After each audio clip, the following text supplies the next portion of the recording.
Over the next several months, Richard found reasons to visit more often. Michael's busy schedule meant he was rarely home, leaving Emily to manage everything on her own. It started with small gestures. Richard would stop by to fix a leaky faucet or help with the kids' homework. Emily was grateful for the company, and slowly, what began as simple acts of kindness evolved into something more complex. By the spring of 2013, the bond between Emily and Richard had deepened. It was no longer just about family support, it was about filling the voids they both felt in their lives.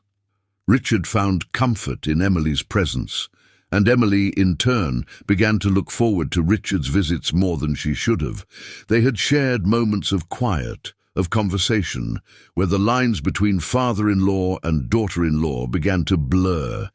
It was during one of these visits, in the early evening of April 15th, 2013, that the unthinkable happened. Michael was away on a business trip as usual, and the kids were already in bed. Emily and Richard sat on the porch, the night air warm and still.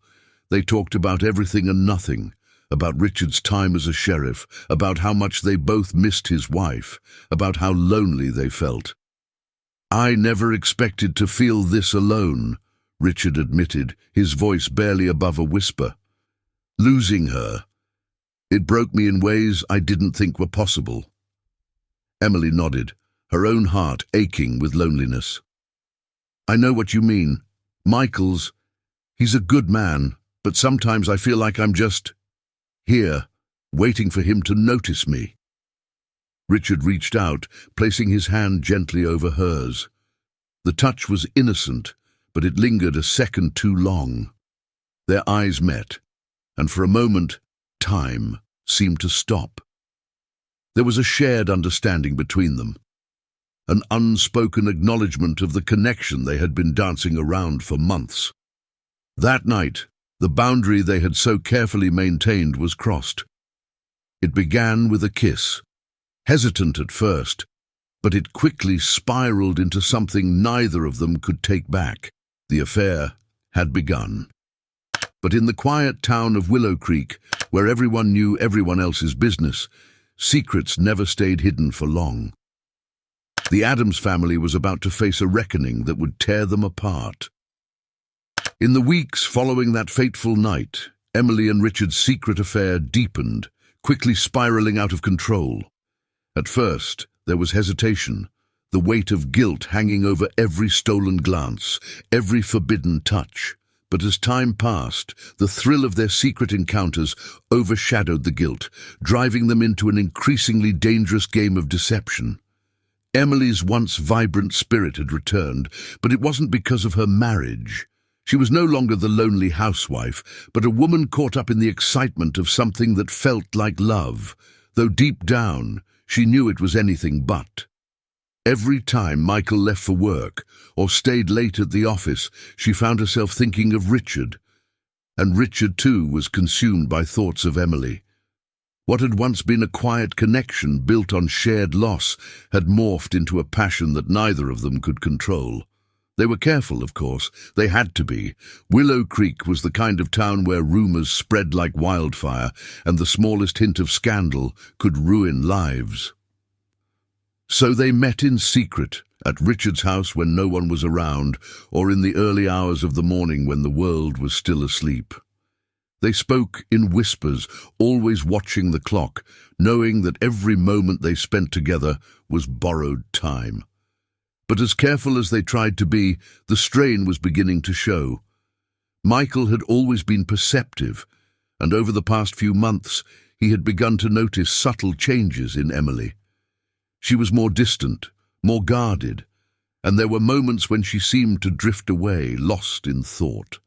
At first he brushed it off, chalking it up to the stress of raising 2 kids and managing the household on her own. But as the weeks dragged on, his unease grew. It was during a late-night dinner in mid-June when Michael first voiced his concerns. The kids had already gone to bed, and Emily sat across from him, picking at her food. Michael watched her closely, his brow furrowed. "You've been different lately," he said, his voice quiet but firm. "Is everything okay?" Emily's heart skipped a beat. She forced a smile, avoiding his gaze as she reached for her glass of wine. "I'm fine, Michael. Just tired, I guess." But Michael wasn't convinced. "You've been tired a lot. You don't talk to me like you used to. I feel like something's off. If there's something wrong, you can tell me." Emily's hands trembled slightly as she set her glass down. The guilt was suffocating, and for a brief moment she considered telling him everything about the affair, about the loneliness that had driven her into his father's arms. But the fear of losing everything, of tearing their family apart, was too great. She couldn't do it. "I'm sorry," she whispered, her voice barely audible. "I've just been feeling off, but it's nothing, I promise." Michael nodded, but the doubt lingered in his mind. He didn't push her that night, but the seed of suspicion had been planted. From that moment on, he began paying closer attention, watching for signs, small cracks in the facade they had built. By mid-July, the affair had become more difficult to hide. Richard and Emily's stolen moments were becoming increasingly reckless, and the thrill of getting caught only heightened the tension between them. But Michael wasn't the only one noticing the changes. Friends and neighbors had started to whisper, though no one dared to say anything directly. Willow Creek was a town built on appearances, after all, and no one wanted to be the one to throw the first stone. One afternoon, while Emily was out running errands, Michael found himself in the kitchen, tidying up after lunch. As he reached for a stack of bills on the counter, an unfamiliar envelope caught his eye. It was crumpled, as if it had been hastily shoved into the pile. Curious, Michael opened it, only to find a hotel receipt, dated just days earlier. His heart raced as he stared at the receipt, the name of the hotel printed clearly at the top. It was a small, out-of-the-way place on the edge of town, the kind of place people went to when they didn't want to be seen. The date on the receipt matched a day when Emily had claimed she was visiting a friend. A sickening realization began to wash over Michael. He didn't want to believe it, couldn't believe it, but the evidence was staring him in the face. There was no logical explanation for why Emily would be at a hotel, especially not one like this. His mind raced with possibilities, each one darker than the last. That night, Michael lay awake in bed, the receipt hidden in the drawer beside him. He glanced over at Emily, who was fast asleep, completely unaware of the storm brewing inside him. He needed answers, but he wasn't ready to confront her. Not yet. He needed proof. Solid, undeniable proof. By the end of the summer, Michael's suspicions had grown too heavy to bear. He had tried to convince himself that he was overreacting, that maybe there was a reasonable explanation for everything. But the hotel receipt haunted him, and Emily's increasingly erratic behavior only fueled his paranoia. In early August, Michael made a decision that would change everything.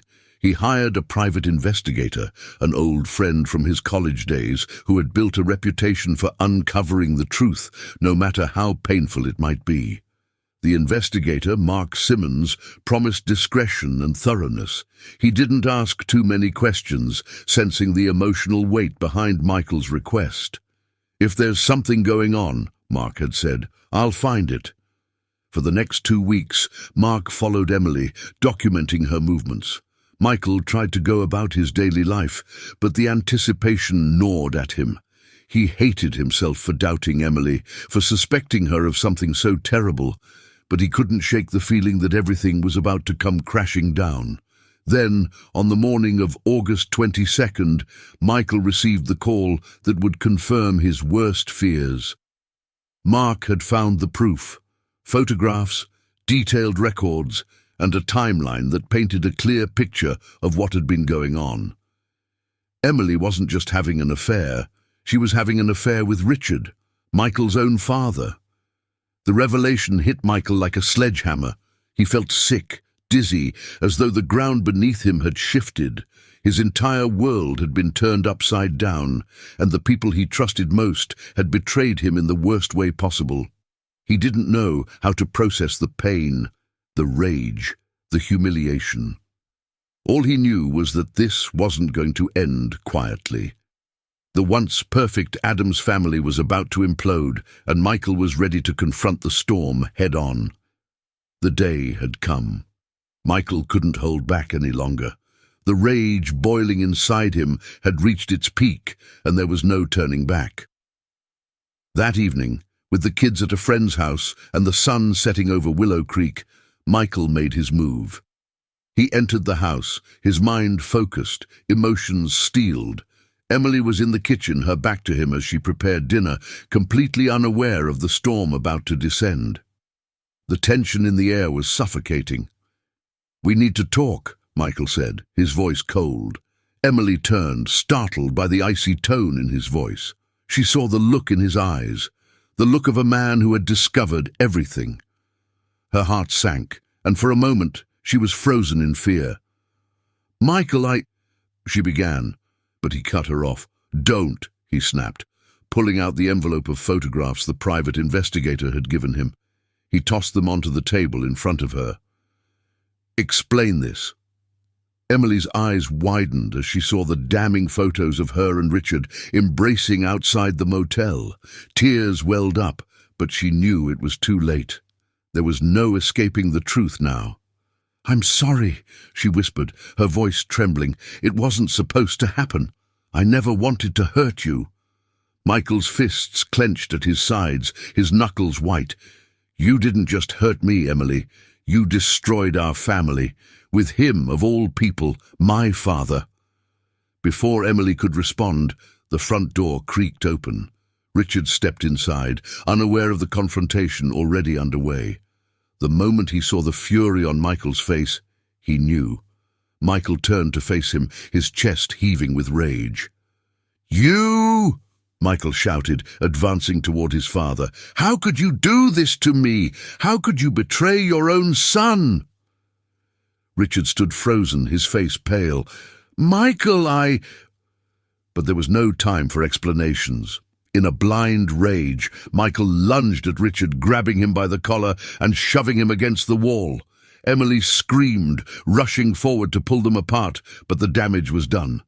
Years of trust, love, and respect had crumbled in an instant. "Get out!" Michael roared, his voice shaking with fury.